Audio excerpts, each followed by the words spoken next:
Strategic Hotbox with Dr. Brandi Love Stankovic. Discussing leadership, business, and how to take control of your life and achieve greatness.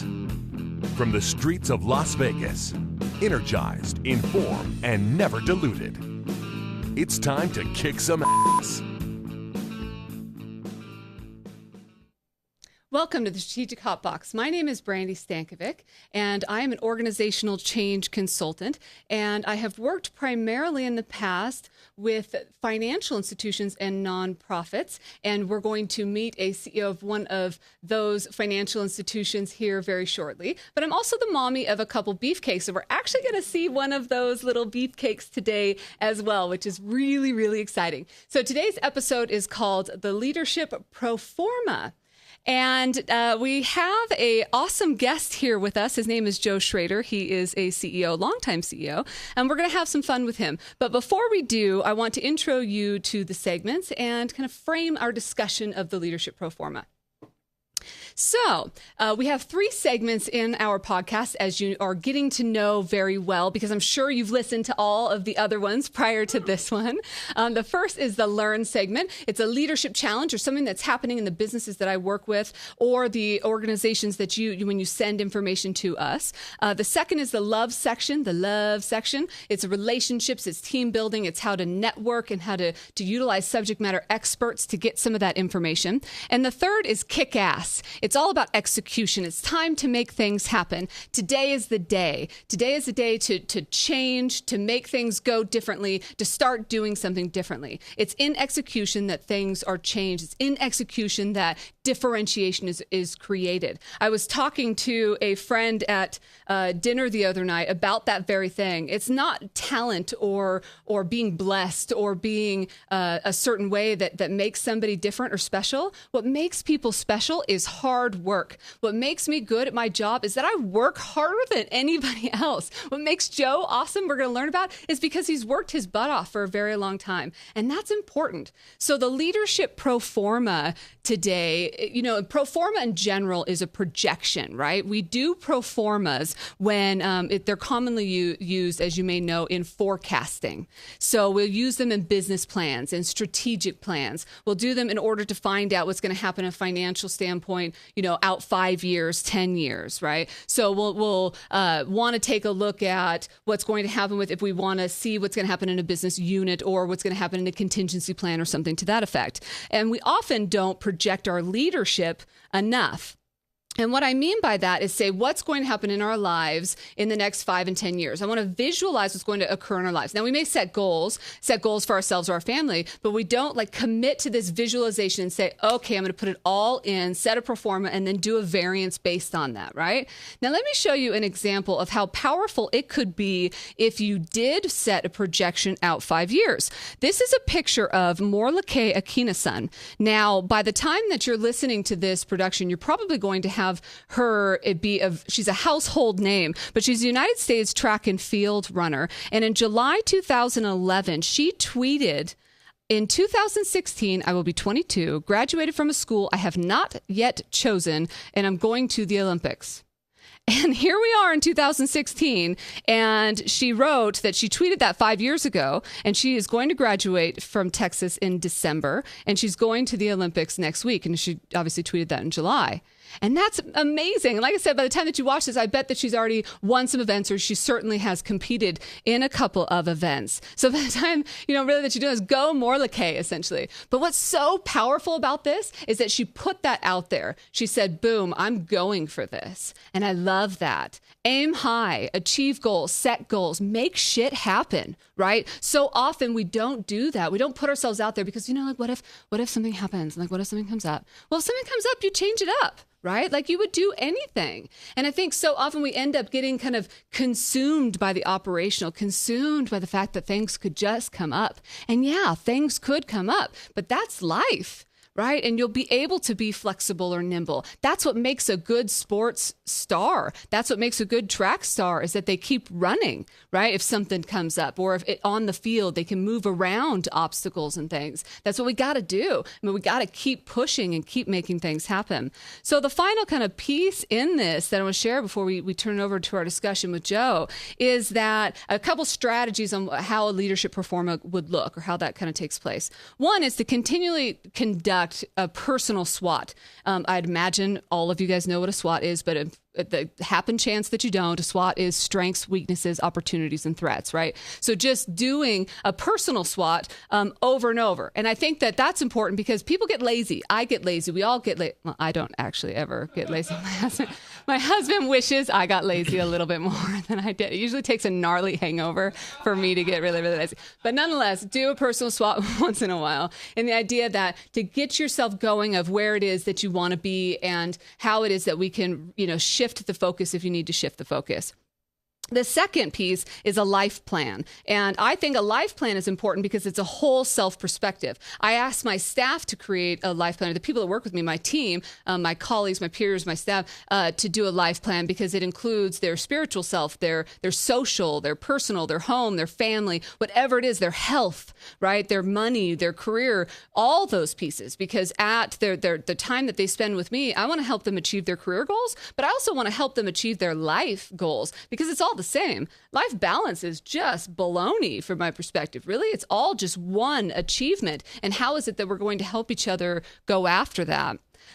Marshall Goldsmith outlines and discusses, and he's somebody that I had an opportunity to work with in this Strategic MVP book, but he talks about discovering your mojo, the thing that you're passionate about, the thing that you love to do. So, I urge you to go check out his, Discovering Your Mojo. But it's this idea of finding the thing that you just get stoked to do. I actually asked my husband about work because he's been on jury duty, believe it or not, for like a week and a half, which is civic duty, and I don't want to push anybody for not liking that. But he's been on jury duty. And one of the things that I asked him, are you happy to be back to work? And he's like, well, it's work, but I guess I'm happy to be back. And I go, do you not like work? And he goes, well, it's work. And I thought to myself, I love to work. Do you not love to work? And it was like this moment that we had. It was either this morning or last night. And later I'm going to kind of do one of these with him because he's got to love to work.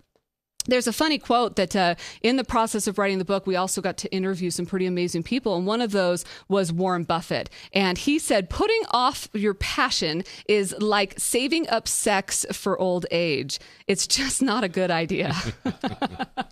So you got to go after your passion. So you want to be able to cultivate and fine tune who you are and how that speaks to your brand and how that is to your leadership brand, who you want, what you want to accomplish, your voice, your brand, your leadership journey. So as we transition here to talk to Joe, I want to open it up with probably the best shout out I've ever received and I will ever receive, and that is from one of my beefcakes, the beautiful little 6-year-old James.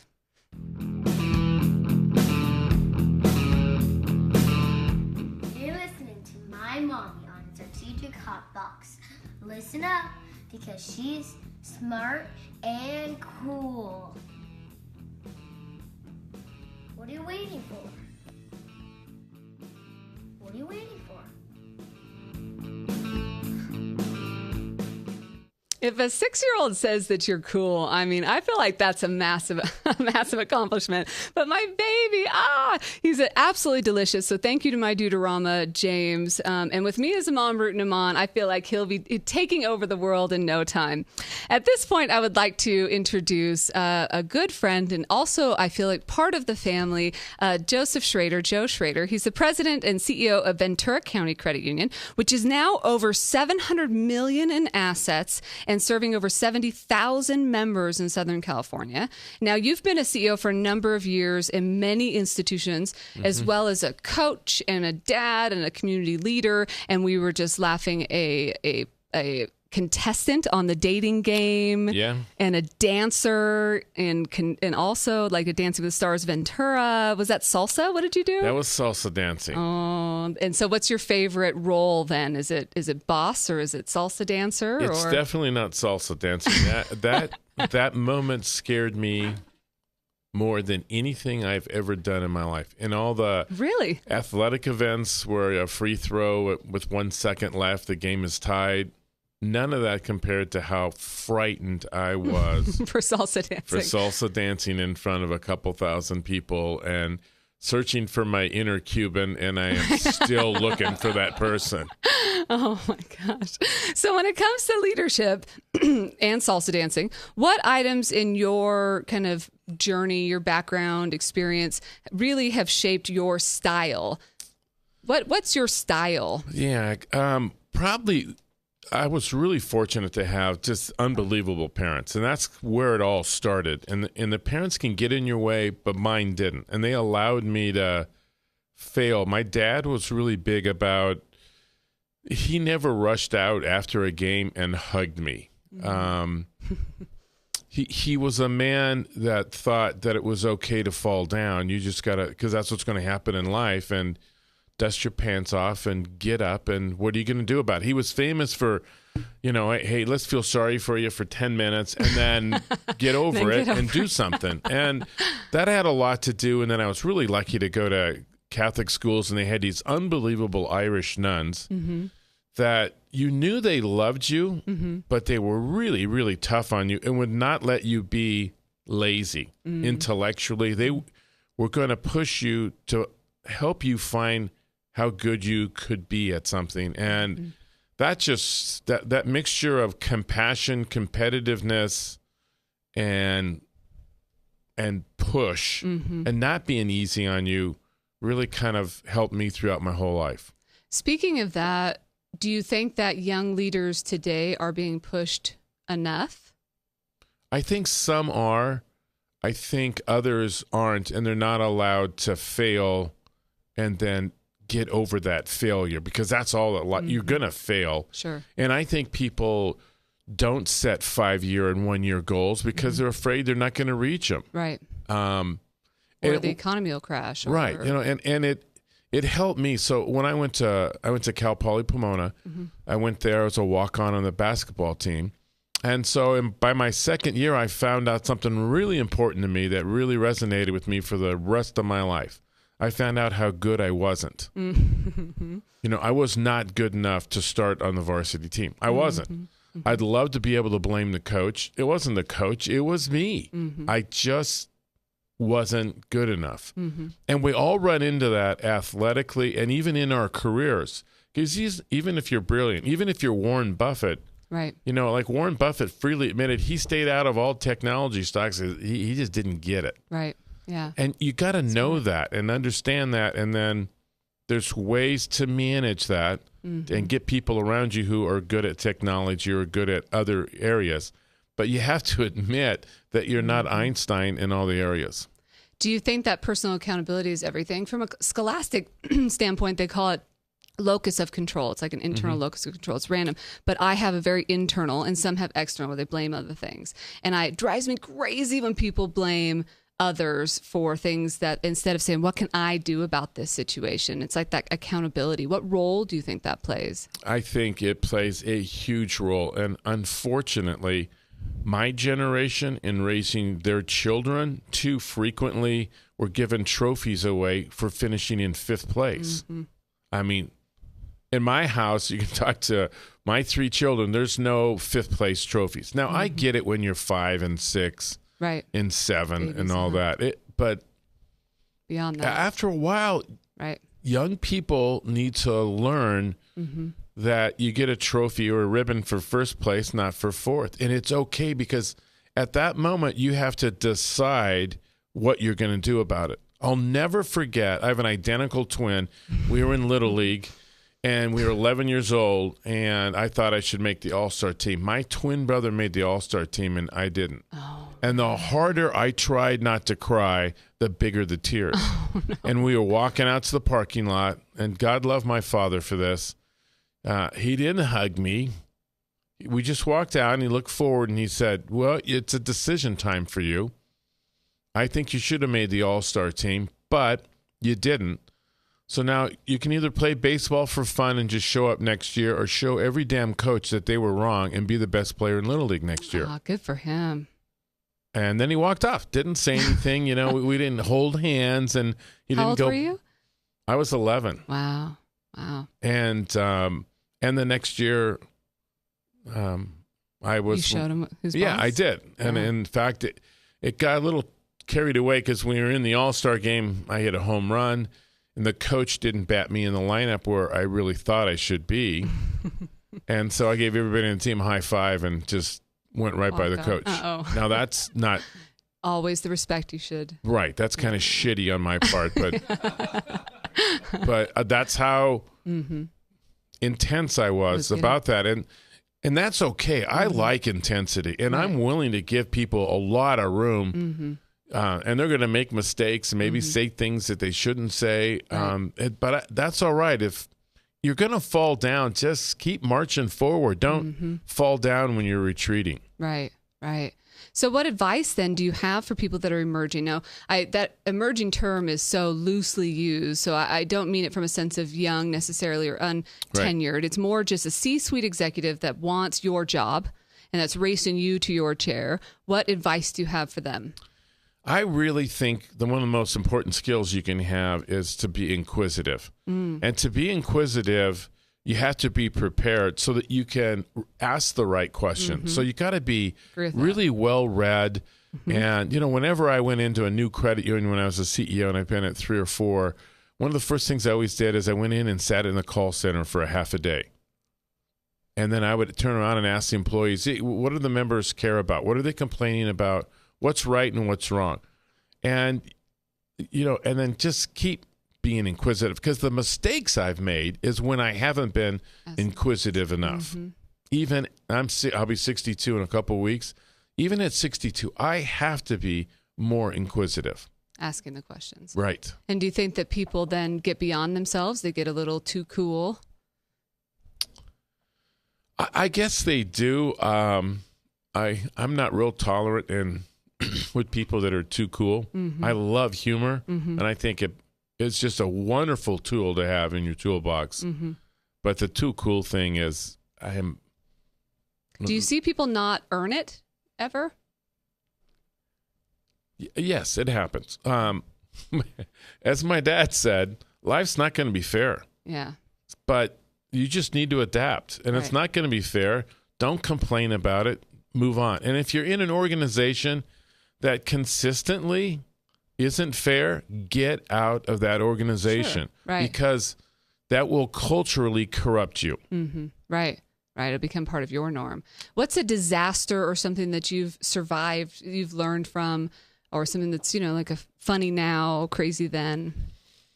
Well, in a work standpoint, or... It could be either or that's led to your leadership. I had a heart attack on January 4th. And 60 days before that, I was in my doctor's office, and he said I was a stud. And I was really happy about that. I was up in the high Sierras, woke up with some significant chest pain, and got my son up and said, you better take me to ER. I was in Mammoth, and they flew me into Reno. And a shout out to the renowned hospital. I landed at 11 o'clock, and by 11:50, I was out of the operating room, and they put a stent in. Wow. That changed me. The flight from Mammoth to Reno, it was like a giant slideshow of your life, and you have no control over the visuals come in front of you and not in chronological order. Really? And it's... give me the chills. I know. And at the end of it, the EMT guy looked at me and said, Joe, why are you smiling?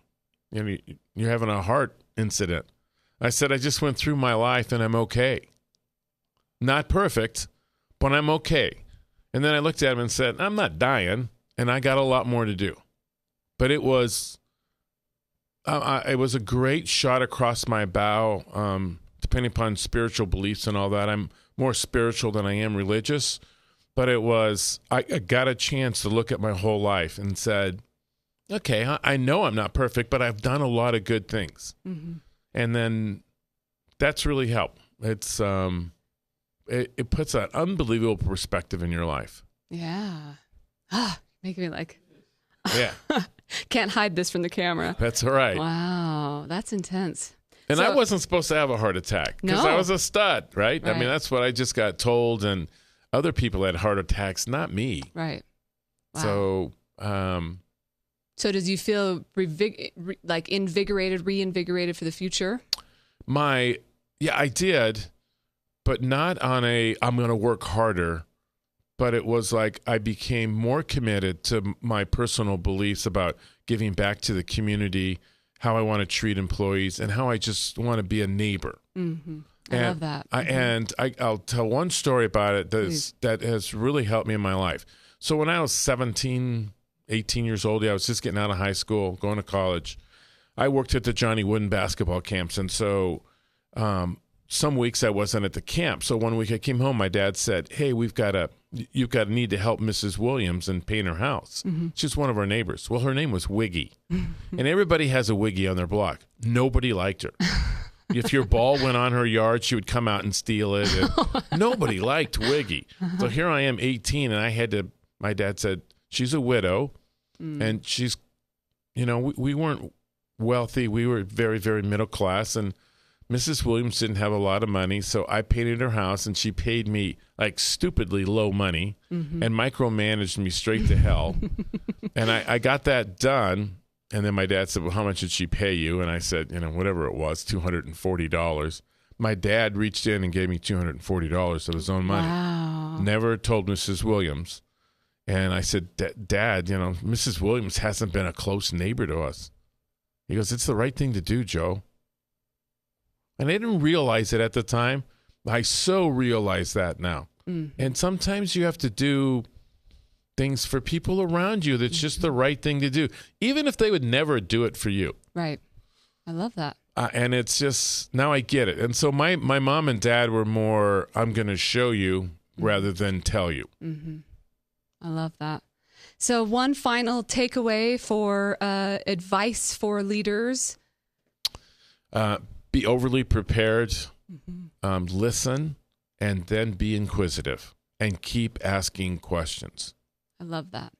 And if people want to get in touch with you, should they go to your website? Is that the best place? Or my email address is jschrader@vccuonline.net. Excellent. Well, thank you very much for being here. I really appreciate hearing your stories. And you touched all of my heart and everything else today. Yeah, made me laugh and cry in front of all of these cameras. I can't even believe it. But thank you. I really appreciate it. Now let's check out this other shout out.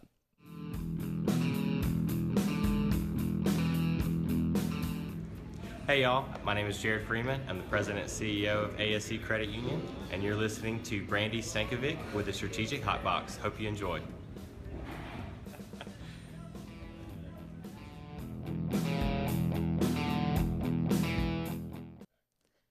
And thank you to Jared for sending us that shout out. I think he has a couple things going for him. Obviously, he's a brilliant and a CEO that's working hard down in Alabama, but he's also hot and has an accent. So I think he's probably totally going to kill me for saying that on the video. But if you ever want to send us a shout out, please do visit thestrategichotbox.com for more information. So now it is time to kick some ass, and here are the takeaways for you today. First, we want to formalize our leadership goals. So whether that is, basically just get them on paper, get them written down, do whatever you have to do to make them formal and review, and something that you can just structure. So there's measurable components to it. There's something that you can follow up on. You can be more accountable to the points that Joe was making. That leadership goals should be taken as seriously as your budgeting goals, your financial goals, your time goals, because in reality, we treat our money as sometimes our most important asset. And I think actually our time and our life, our passion, our love, the things that Joe was describing, his neighborly, reaching out to people, the things that just are right is really what's most important. And so how are you budgeting that? How are you formalizing and measuring that? So make that the priority in your leadership journey. The second is continually check in on that SWOT. So don't be lazy. Make sure to check in on what your strengths, your weaknesses are. Know where you're at in your journey. Know what opportunities and things that you have. As Joe mentioned, be aware of what the organization provides, what your external factors are. So that way, if you need to switch things up, don't be a victim of your organization. Make lateral moves to get around roadblocks if necessary. Do whatever you got to do to keep your eye on the prize. Number 3, include the whole self as a part of your life plan.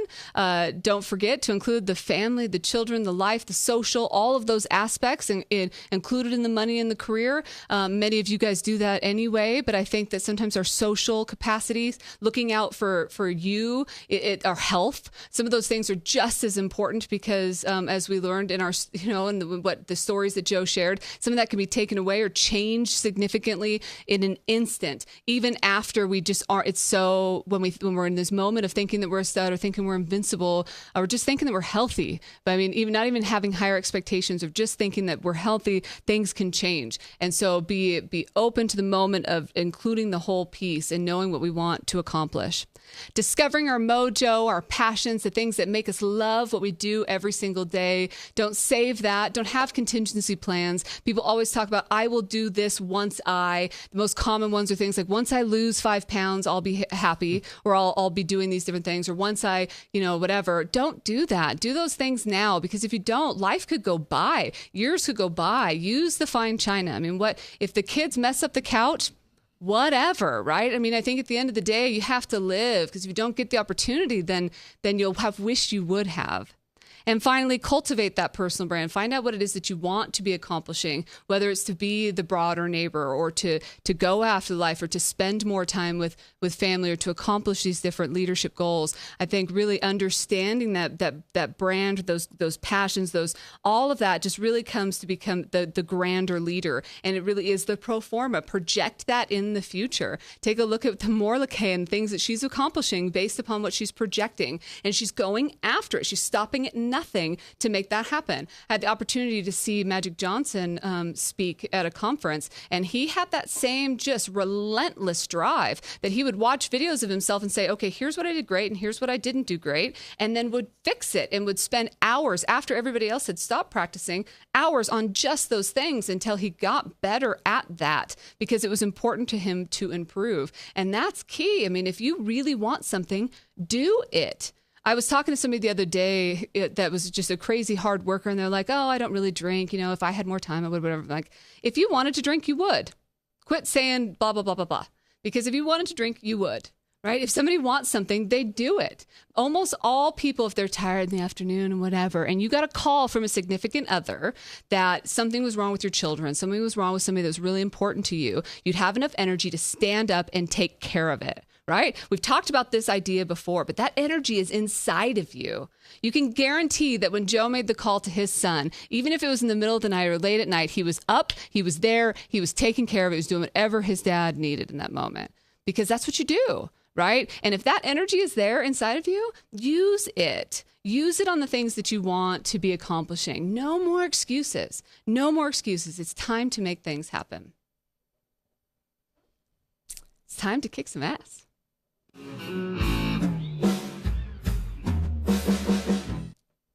So as we wrap today, I want to thank you for being a part of the Strategic Hotbox. Thank you again to Joe Schroeder for being here and sharing your love and your stories with us. We'd love to hear from any of you on topics that you would like to discuss or tackle here in the Strategic Hotbox. Share your thoughts with us on Twitter or Instagram at BrandiLove, that's BrandiLuv, or email podcast@strategichotbox.com. Be sure to add us to your favorite RSS, and we'll just keep the episodes coming your way. Or you can download them at thestrategichotbox.com. And of course, you have that Strategic MVP book. We referenced it a few times today with Warren Buffett and Marshall Goldsmith. They're there with all the executive coaching exercises. I co-wrote that with Mark C. Thompson, and it's available to you at any book retailer. Would love for you to check that out as well. So thank you very much again. And until next time, go kick some ass.